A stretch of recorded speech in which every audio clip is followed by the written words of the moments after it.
সব ধরনের পোশাকে ভ্যাট দ্বিগুণ করার সিদ্ধান্তে ক্ষুব্ধ সাধারণ ক্রেতা বিক্রেতারা। তাদের মতে পোশাক কোনো বিলাসী পণ্য নয়, ফলে হঠাৎ এই ব্যয় বৃদ্ধি একদিকে যেমন ক্রেতাদের উপর প্রভাব ফেলবে, তেমনি কমে যাবে বেচাকেনা। অন্যদিকে দেশি বিদেশি সব পোশাকের উপর এই ভ্যাট শিল্প সুরক্ষারও অন্তরায়। বিস্তারিত রিয়াজ সেজানের প্রতিবেদনে।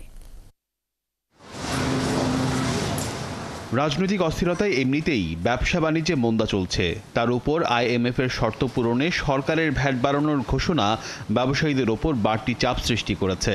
এই যেমন ব্র্যান্ড নন ব্র্যান্ডের পোশাক কেনায় এতদিন 7.5% ভ্যাট দিতে হতো, সেটি বাড়িয়ে করা হচ্ছে 15%। হঠাৎ সরকারের এমন ঘোষণায় দুশ্চিন্তায় পড়েছেন ক্রেতারা। এটা নিত্য প্রয়োজনীয় জিনিস, এটার উপরে যদি ভ্যাট দেয় তাহলে আর মানুষ আর কাপড় কিনবে না। I'm from New York, so এখানে 7-8%. And that's how it is. But there we have salary increments. Every year you're getting a 3% raise. Okay. So it makes sense there, right? But here I think it's unfair for middle class and, under middle class.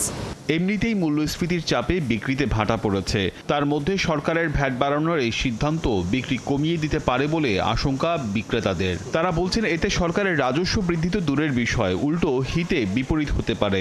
এই মুহূর্তে এটা আসলে সম্পূর্ণ অযৌক্তিক। এখন ব্যবসায়িক মন্দা, আগের মতো আর ব্যবসা বাণিজ্য তেমন হচ্ছে না। দেশের অরাজকতা কোনোভাবে কাটা উঠতে না উঠতে আবার ভ্যাটের একটা আলাদা বাড়তি চাপ। দামটা যখন বাড়বে তো ওইভাবে ওনারাও পারচেস করতে পারবেন না, আমাদেরও ওইভাবে বেচাকেনাটা কমে যাবে। হুট করে আবার এরকম ভ্যাটটা বাড়ানোর কারণে আমরা আর্থিকভাবে ক্ষতিগ্রস্তই হচ্ছি। সরকারের ভ্যাট বাড়ানোর এই সিদ্ধান্তে ব্যবসা বাণিজ্য কোণঠাসা হয়ে পড়বে বলে মনে করছেন ব্যবসায়ী এই নেতা।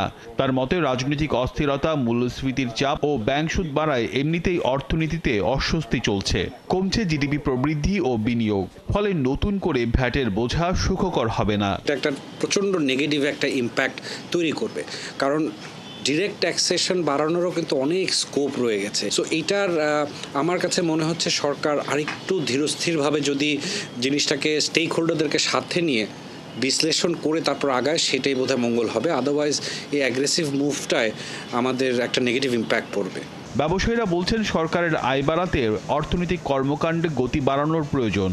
নিত্যপণ্যের উপর ভ্যাটের বোঝা মানুষের ক্রয় ক্ষমতা কমিয়ে দিতে পারে, যার প্রভাব পড়তে পারে সরকারের রাজস্ব আদায়েও। রিয়াজ সেজান, ৭১, ঢাকা।